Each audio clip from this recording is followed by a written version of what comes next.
Assalamualaikum warahmatullahi wabarakatuh. Jumpa lagi dengan saya Syahril Siregar dalam obrolan sandah. Kali ini kita akan bincang-bincang dengan sahabat saya. Dia yang mahasiswa Lund University, alumni Lund University. Baru lulus. Jurusannya apa? Human Geography di sini. Oke. Ya, kali ini kita akan bincang-bincang tentang apa sih ilmu hubungan internasional. Ya, langsung saja kita minta Saudara Winan untuk memperkenalkan diri. Halo, nama saya Winan Rio, biasa dipanggil Winan. Seperti tadi Mas Syahril udah bilang, saya lulusan S2 di Lund University, jurusan Human Geography. Tapi waktu saya S1, saya ambil ilmu hubungan internasional di Universitas Gadjah Mada. Itu udah kayak 2009 saya mulai kuliah, 2013 lulus, jadi udah agak lama kuliah HI-nya gitu. Oke, nah kalau sudut pandang anak SMA kan ya, ilmu hubungan internasional atau HI itu kan termasuk yang passing grade-nya paling tinggi gitu ya di bidang ilmu sosial. Tapi sebenarnya kita pengen tahu nih, sebenarnya ilmu hubungan internasional tuh apa sih? Ilmu hubungan internasional. Jadi kalau menurut gue sih ini kembali ke passing grade dulu ya. Iya. Kalau tadi passing grade, gue rasa sih paling tinggi pertama karena minatnya banyak, namanya internasional. Terus anak-anak kayaknya wah keren nih, gue bisa kuliah belajar sesuatu yang berhubungan sama internasional gitu, hubungan antar negara. Yang membuat passing grade-nya tinggi, gue rasa sih antara satu memang kualitasnya bagus, dua peminatnya banyak, tiga kursinya dikit gitu. Itu yang membuat kontestannya itu tinggi. Supply gitu. Demand lah ya. Supply demand betul. Nah, apa yang dipelajari di ilmu internasional, hubungan internasional itu sendiri sih, waktu saya kuliah di UGM, sebetulnya dia adalah ilmu yang mempelajari mengenai politik, dia interdisiplinary. Jadi multidisiplinary gitu ya.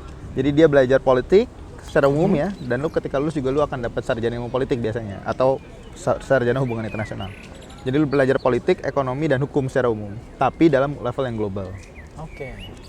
Nah, nanti misalnya kalau kita sudah belajar, turunannya tentu saja nanti kita belajar juga tuh isu-isu seperti skop-skopnya tuh seperti globalisasi, internasionalisme, regionalisme, organisasi internasional, pariwisata internasional, dan lain-lain.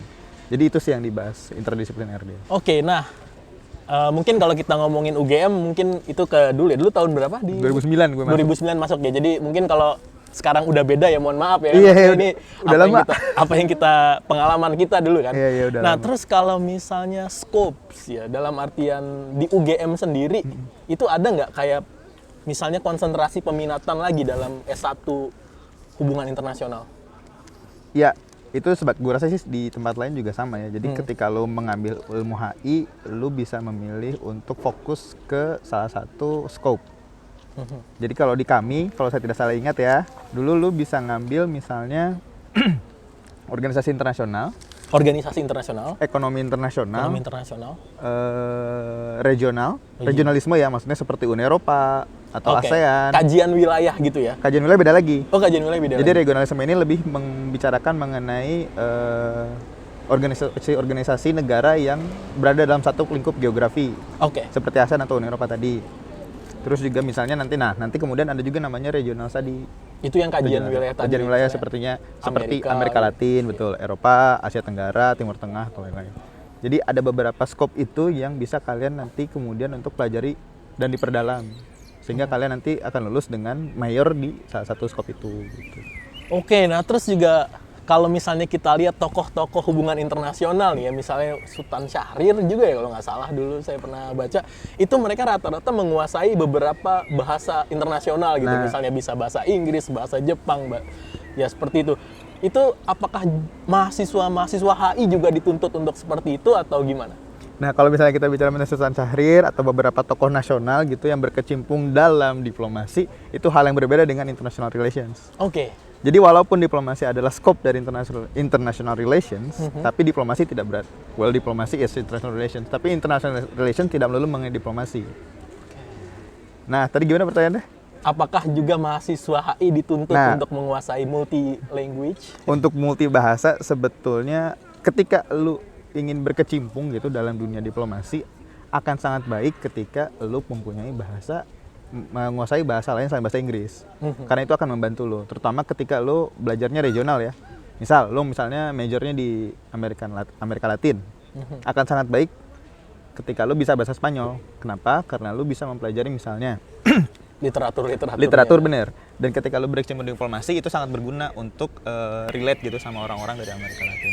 Tetapi untuk sebagai mahasiswa atau anak SMA yang mau masuk HI tidak harus. Yang harus itu lebih ke bahasa Inggris. Standar lah ya, bahasa Inggris lah ya. Dan karena literatur juga banyak juga dari bahasa Inggris gitu. Jadi kalau untuk mahasiswa tidak dituntut banyak sih. Di UGM secara khusus waktu zaman saya ya, di UGM secara khusus tidak belajar bahasa asing lain. Ini dulu ya. Tidak belajar bahasa asing lain. Bahkan bahasa Inggris juga enggak. Jadi itu adalah requirement yang jadi lu sebelum masuk lu harus tes TOEFL. Oke. Terus bahasa Inggris. Dari situ. Nggak ada pelajaran bahasa asing sama sekali. Tapi di tempat lain itu ada. Misalnya di Unpar, kalau nggak salah ya, kamu bisa milih Prancis, bahasa Prancis, Jepang, atau apa gitu. Jadi ada pilihannya. Tapi di UGM sini nggak ada. Oke, nah selanjutnya nih pertanyaan paling sering ditanyakan adalah itu lulusannya prospeknya seperti apa? Jadi Nah ini yang menarik kalau menurut gue. Jadi gini, anak HI itu banyakan masuk HI, anak SMA gitu ya, memilih HI itu pengen jadi diplomat biasanya. oh jadi anak SMA yang masuk HI itu kebanyakan pengen jadi diplomat. Yang mana sangat wajar sebetulnya karena kalau di kita ya, Kementerian Luar Negerinya juga menerima porsi besarnya itu dari lulusan HI. Tapi belakangan, misalnya ini kita bicara birokrasi dulu ya, di berbagai macam kementerian, itu juga udah nerima tuh anak-anak HI. Jadi selalu ada aja tuh staff yang menangani bidang luar negeri atau internasional. Nah itu cocok di birokrasi itu udah anak HI itu ya. Udah ada pos-posnya. Belakangan juga NGO internasional itu banyak juga nerima anak HI. Terus peneliti ya di think tank ilmu sosial kayak CSIS dan lain-lain itu juga nerima anak HI. Bahkan kalau di CSIS sih banyak kan emang anak HI itu lulusannya. Oke. Nah sekarang kan Winan nih juga alumni ya, baru aja lulus sih ya, anggaplah mahasiswa di Lund University nih. Ini belajar apa sekarang? Nah kalau di Lund University saya belajar Human Geography. Human Geography. Jadi itu sebetulnya bukan keilmuan yang umum diambil oleh anak HI sebetulnya. Oke.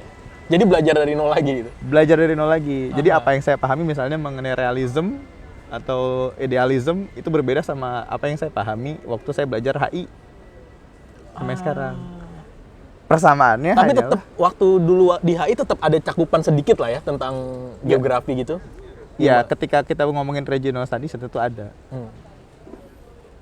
Perpindahan masyarakat kan itu juga salah satu skop dari Human Geography dan itu juga jadi subjeknya ilmu HI sih. Perpindahan masyarakat, migrasi gitu. Termasuk refugee juga? Refugee, betul. Polisinya begitu. Terus nih, Winan juga kan kerja sebagai apa nih? PNS ya? Iya, PNS di Kementerian Luar Negeri ya? Itu bisa cerita sedikit nggak dulu di bagian apa dan apa hubungannya dengan keilmuan yang dipelajari sekarang dan yang di masa lampau juga?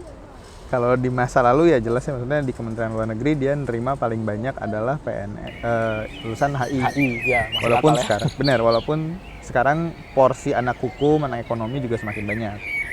Jadi kalau sekarang mungkin 40% HI, sisanya anak hukum, ekonomi, ilmu sastra gitu.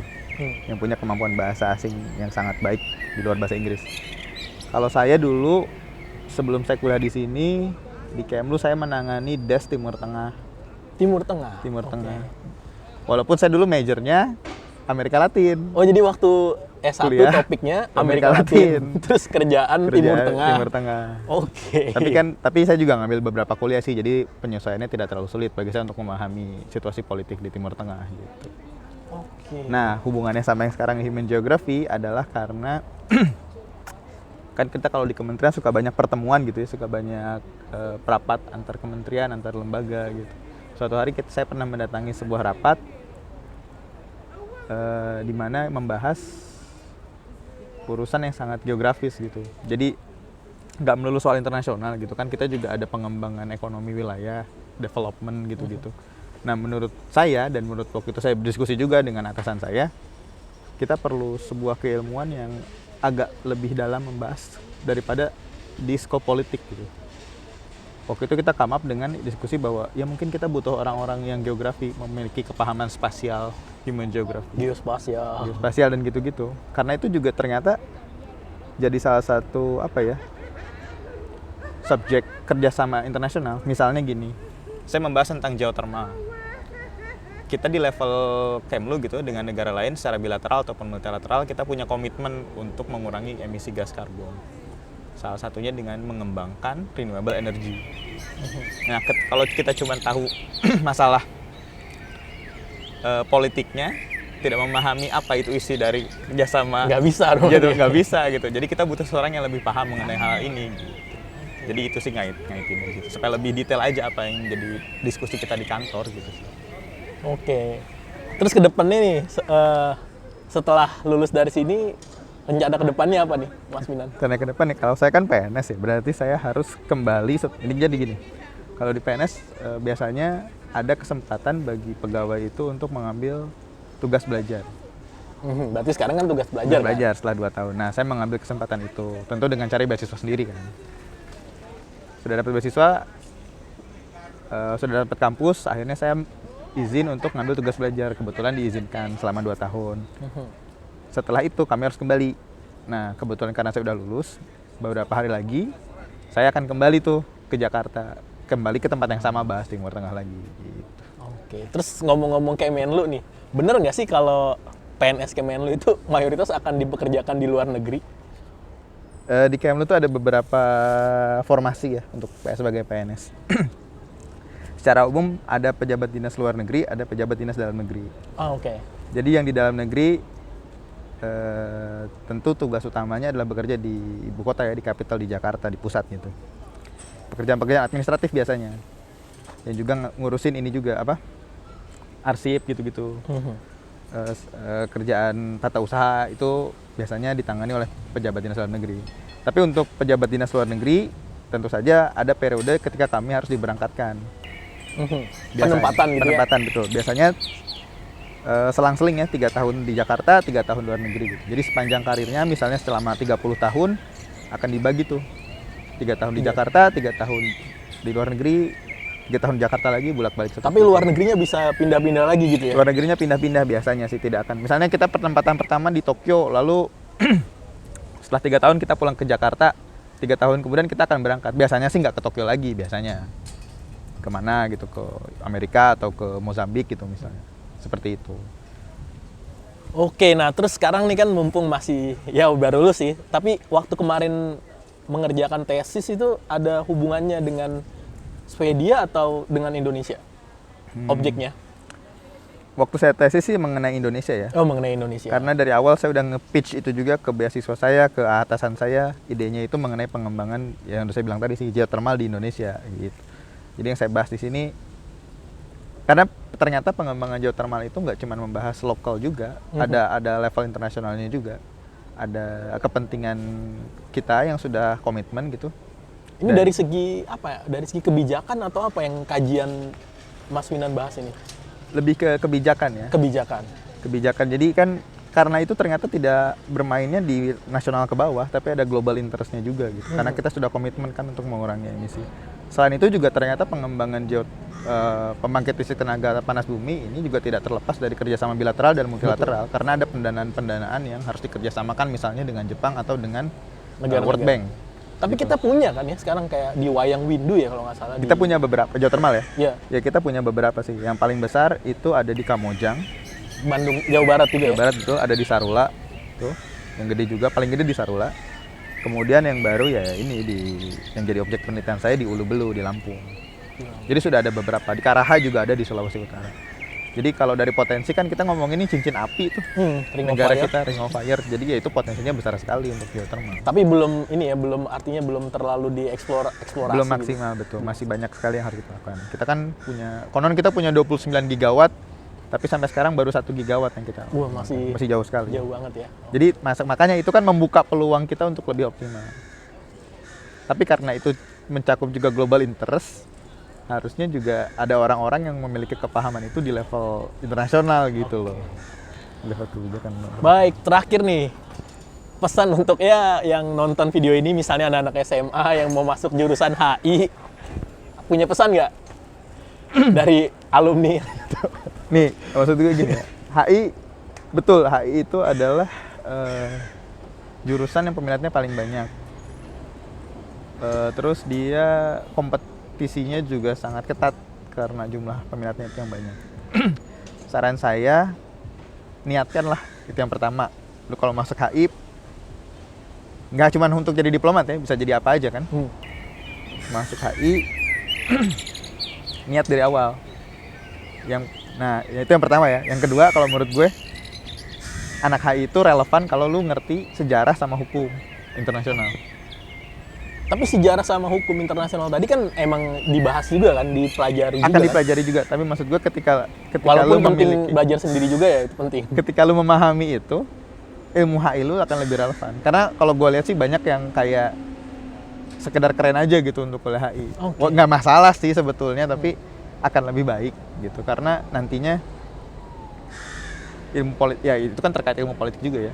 Multidisiplinari tadi ya. Karena ketika nanti lu akan bekerja, lu akan dihadapkan sama hal ya itu tadi, sejarah dan hukum gitu. Nggak terlepas walaupun lu belajar utamanya ilmu politik gitu. Dan ini ya, mungkin gue nggak tahu kalau lu ya. Ilmu HI itu kan lebih ke positif daripada normatif gitu. Gimana nih maksudnya? Jadi lebih dari positif daripada normatif. ya gimana? maksud gue gini, kalau positif kan berarti dia harus put into practice.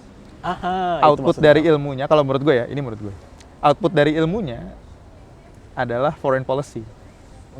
Itulah kenapa jadi interdisciplinary itu penting gitu. Pengetahuan lu mengenai banyak hal itu penting untuk kemudian bisa diaplikasikan menjadi sebuah kebijakan gitu. Nggak cuma urusan politik doang gitu. Baik, terima kasih atas waktunya, Mas Sama-sama. Minan. Sukses selalu ke depannya. Ya, teman-teman, videonya sampai segini dulu. Kurang lebihnya mohon maaf. Wassalamualaikum warahmatullahi wabarakatuh.